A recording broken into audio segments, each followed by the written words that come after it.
What is up, YouTube? My name is Eben, and this is The Edge. And today I'm getting to talk about a card I've wanted to talk about for quite a long time, and that is Team Aqua's Seviper. Definitely a card a lot of people, I think, have passed over without really even paying that much attention to. And that's a crying shame. It's a 90 HP basic Pokemon with a 1 energy retreat, weakness to Psychic. His first attack is 10 damage and a coin toss chance of poisoning. Not too exciting on any of that, really, especially since he doesn't evolve or anything like that. This is all you get. But, of course, the glory is in that second attack, Venom Tail. For 2 colorless, it's 30 damage, and if your opponent's active Pokemon is affected by a special condition, it discards an energy attached to that Pokemon. Yep, straight up, guaranteed energy removal. No coin tossing, no nothing. You just need them to be affected by a special condition. And that's really not a difficult... It's not a difficult requirement to meet, realistically. Of course, the first thing I think about when I think about this guy is Seismitoad EX, because both these guys thrive on getting a double colorless energy and then doing bad things to your opponent. And of course, each of them does 30 damage, and Muscle Band makes it 50. These guys are great at lockdown strategies, both of them, and both at, well, just generally after being equipped with this energy, just making your opponent's life miserable. Controlling them for a long time, working well in tandem with cards like, say, Crushing Hammer, in order to just make it very hard for your opponent to do anything, and then just winning in a sort of a slow war of attrition kind of thing. But of course, let's talk about how to get our Venom Tail's condition met.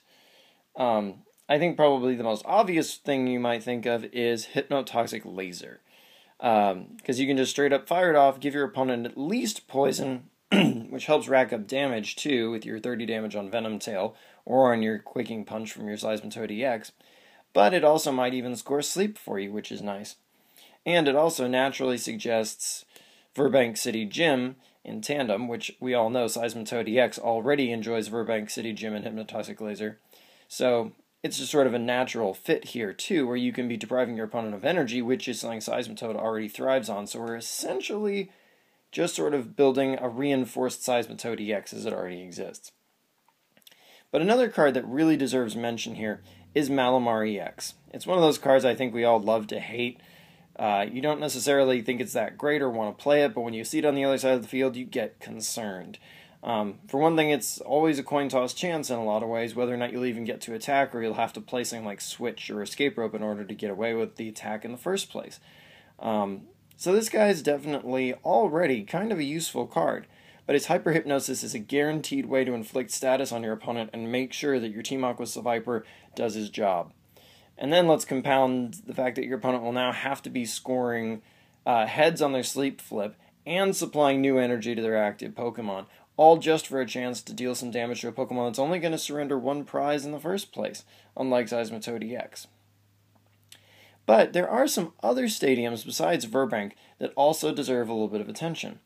For one, we can use Dimension Valley. This can get rid of opposing Verbank City gyms and make our life a little easier in the stall war and the control game, as this means you don't need a double colorless energy for your Team Aqua's Seviper anymore. Any energy will be enough, as it makes his attack go from 2 colorless to 1 colorless in its energy cost. But another stadium that also demands a little bit of attention is Team Aqua's Secret Base, which makes all Pokemon's retreat costs, unless they're Team Aqua Pokemon, 1 more. Now, it's not necessarily the fact that this gives your Seviper a very nice free retreat, it gives him a very nice 1 energy retreat, whereas everyone else is going to have 1 more retreat. But it's also the fact that this is going to compound their poison problems from things like Hypnotoxic Laser, and it also makes it harder for them to get away from Seismitoad EX. And yes, I am suggesting Hypnotoxic Laser with Team Aqua's Secret Base instead of Verbank. Because remember, what we're trying to do is create a lockdown strategy, and this would definitely enable such a thing, making it that much harder for your opponent to get away. After all, this locks away Pokemon like, say, Hawlucha or Mega Manectric, now forcing them to pay to retreat out, which can make it much more difficult for them to deal with Quaking Punch and, of course, your Venom Tail.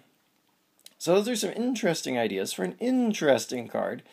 So that could definitely take you to some success at your locals, although it might not make you too many friends right away, as this is a very frustrating strategy for opponents, but it's also a very successful strategy. So I encourage you to use it and see how you like it. And until next time, like, comment, subscribe, and check out my channel for more Pokemon content.